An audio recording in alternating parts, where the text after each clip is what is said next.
Welcome sa Dries TV. Kung interesado ka sa ganitong news, huwag kalimutang isubscribe ang ating YouTube channel. Maraming salamat! Welcome po ulit sa ating panibagong update tungkol kina Kim and Paolo Abilino. Sa bawat update natin, tatalakayin natin ang mga pinag-uusapan sa mundo ng social media tungkol kina Kim and Paolo Abilino. Kaya naman kung hindi pa po kayo nakasubscribe dito sa ating channel nako, i-click nyo na po yan and isama nyo na din ang bell button.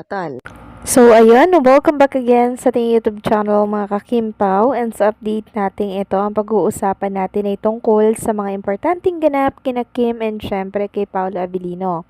Pero bago po ang lahat, maraming salamat sa inyong patuloy na pagsuporta at pagsubaybay sa mga daily update natin. Kaya naman bilang pasasalamat, narito po ang mga napili nating komento patungkol yan sa naging previous update natin. Unang komento mula po ito kay Ginang Merlinda Derpo. Sabi niya, "Good evening, Miss Ders. Hindi yan totoong fan ni Paolo. Legit na bashers yan. Wala nang masabi. Kaya kung ano-ano na lang ang ginagawang kwento. Paanong palayain? Mismong si Pao ang nagdesisyon para pumirma sa kontrata. Wala nang maibato sa Kim Pao, kaya ibang issue naman ang pauusuhin. Baka sakaling kagatin ng tao. Tigilan nyo na yan, bashers, kasi hindi nyo na kayang pigilin si Paolo kay Kim. Harangin man ang sibat, ngayon pa ba magpapaawat si Goyo? Hindi na oy. Ang tanong, susundin ba ni Paolo yung sinasabi mo?" Maraming salamat po sa komento, Ginang Merlinda Derpo. Siguro ito po ay mga one-sided pan ni Paolo Abilino na tutol kay Chinita Princess. Dahil ayaw daw po nila na matali si Paolo sa isang love team lang, sa isang babae lang. So ayaw talaga nila kay Chinita Princess. So certified bashers ni Kim Chu.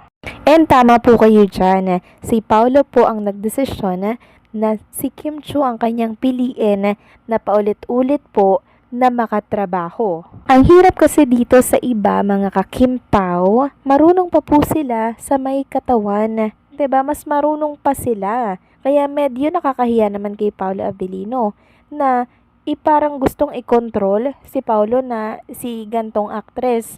Dapat yung makatrabaho mo. Layuan mo si Kim, palayain si Paolo Abilino. 'Di ba? So sino sila? Parang sila yung may ambag sa management, 'di ba? So alam po ng management kung saan ilalagay si Paolo at alam din po ni Paolo mga kakimpaw kung saan siya nararapat. Walang iba kundi po kay Chinita Princess. So maraming salamat sa komento, Ginang Merlinda. God bless po sa inyo and pabuhay kayo. At ang next comment mula naman po kay Ginang Edetana Donza. Sabi niya, "Bakit ba kontrolin ang Kim Pao? Hindi ba nyo nakitang malaking tulong sila sa mga stress person? Si Paolo lang at Kim ang gusto namin. Ang magtambal, walang iba. Kayo mga bashers, naiinggit na naman. Huwag nyong diktahin si Pao. Kung sinong gusto niya, yun na.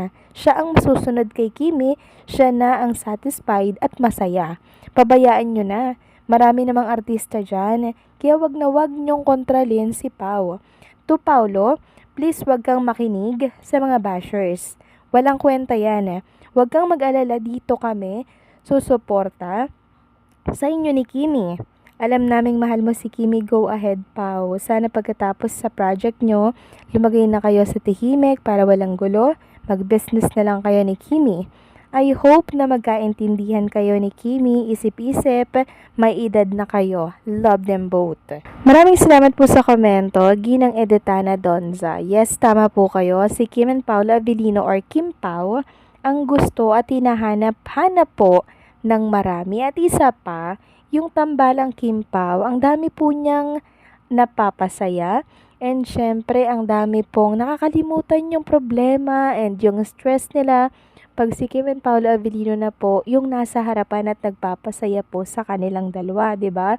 Kaya hopefully, wag naman pong ganyan yung ibang one-sided fan ni Paolo Abilino. Kasi marami talaga ang may gusto sa tambalang Kim Pao. Marami naman diyang artista. So iba na lang. Wag na lang si Paolo, 'di ba? Kasi kami ay sobrang panatag na, and syempre kami ay sobrang satisfied na sa katambal ni Paolo Avellino nga ngayon na gustong-gusto rin naman po ni Paulo. Siya po mismo ang nagdesisyon nun. At huwag kayong mag-alala mga kakimpaw dahil si Paulo po hindi yan maniniwala sa mga sabi-sabi dahil ang naniwala sa sabi-sabi walang bait po sa sarili. No?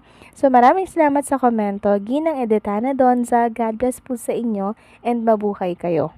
So ito na nga, pag-usapan na natin mga kakimpaw ang mga topic na nakalap natin sa hapong ito ng Lunes. At unahin na nga nating pag-usapan itong isang grupo po na sumusuporta kay Kim and Paolo Avellino na all-out support din po dito kay Bella Padilla para sa kanyang pelikula. So, ang Kim Pao Night Shift po ay merong pa-black screening and all-out support nga din si Jerry Lopez, si Neneng, and amazing Viva team for joining us at the black screening. Sabi nga po dito, a huge thank you to Miss Padilla Bella, Direk Jerry Lopez, si Neneng, and the amazing Viva team for joining us at the black screening of Kim Pao Night Shift. Your presence made the night extra special. Direk even treated us to fun behind the scenes stories with a few secrets we'll just have to wait to uncover. Not 100 awit related, and of course, endless gratitude to all the Kiwi fans who came out. You're the heart of night like this. Truly a night to remember. And eto nga po mga kakimpaw, yung picture ni Bella Padilla kasama po ang mga Kim Pao fans at ang iba pang sumuporta po sa pa-black screening ng Kim Pao Night Shift. Tunay nga naman po na talaga namang unconditional ang pagmamahal ng mga Kim Pao fans kay Kim and Paolo dahil maging ang kaibigan po ni Chinita Princess, suportado din po nila. Samantalang pag-usapan naman natin ang tungkol dito sa pang-black po ni Chinita Princess dito po sa kumundi na po or pumuna po sa kanyang pagsalita or pagpangalan sa grupo po na nag-guest sa It's Showtime yung IV of Spades na dapat ay Four of Spades. So sabi dito ni Sarcastic Ryzen na which is siya yung blinak, she blocked me. So pasabi pa-unblock me para sagutin ko siya. So, matapang at palaban itong sa Sarcastic Ryzen, ano? So, mabuti na lang at blinak na siya ni Chinita Princess kasi nakaka-stress din po yung ganitong mga kumukondena, diba, sa mga public figure natin. Sabi nga dito ng isang netizen, gawin mo yung nararapat mong gawin, Kimi, para sa mga basher, tama yan. Okay lang i-block yung mga ganyang tao. Sino ba sila sa'yo? Ikaw na nagtatrabaho ng maayos, wala kang tinatapakang tao, para ganyanin ka nila. Panay bash. Anong ginawa mong masama sa mga yan? Wala, 'di ba? Ang makalait wagas. Di ka nga nila pakain. Kaya tama ang ginawa mo. Ignore na lang yung mga yan. Sobrang sikat mo na kasi pero humble pa rin. At mabait sa kapwa-tao, sa mga artista ng showbiz, sa mga fans nyo ni Pao, sa mga coworker mo, okay ka, makitungo sa kanila. Kaya yung mga kipis, huwag pansinin kasi mga kulang sa pansin yung mga yan. GB lang dapat para happy lang ang lahat. So, tama lang mga kakimpaw, na blinak po yun ni Chinita Princess, 'di ba? Para po wala nang stress din, 'di ba? And I'm sure mga kakimpaw, si Paolo Avellino naman po andyan lagi para i-comfort si Chinita Princess pag may mga ganito pong sitwasyon. Kaya huwag kayong masyadong mag-alala sa kanya, okay? So, paano mga kakimpaw, hanggang dito na lamang po ang update natin. Maraming salamat sa patuloy na pagsuporta.